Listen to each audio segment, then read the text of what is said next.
DXYZ Stock Monday. Is DXYZ stock a buy or not? Watch this 1 minute video till the end to find out.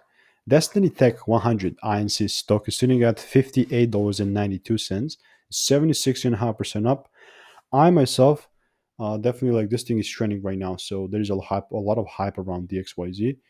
But I have my drawings made up. I have my technical analysis overall on the chart. But before I get into me being bullish here and how I would be bullish, just to give you context, I'm purely using my strategy that has previously given me thousands of wins in 2023.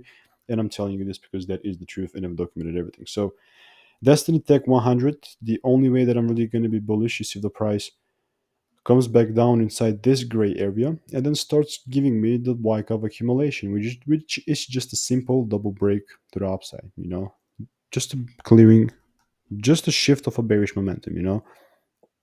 But the likelihood of this thing just continuing to go higher without me, it's through the roof, through the roof. But on like if the rules are not met, I'm not moving forward, right? Have to think about it this way because why would I just be a part of every single move if my rules are not met and if I've tested it if it doesn't seem to work, right? Because I've done and tested this strategy for 20,000 times over the last 4 years, so I do have a lot of experience. And by the way, I have documented everything on my YouTube channel. So for more value and resources, check out the first link in the description.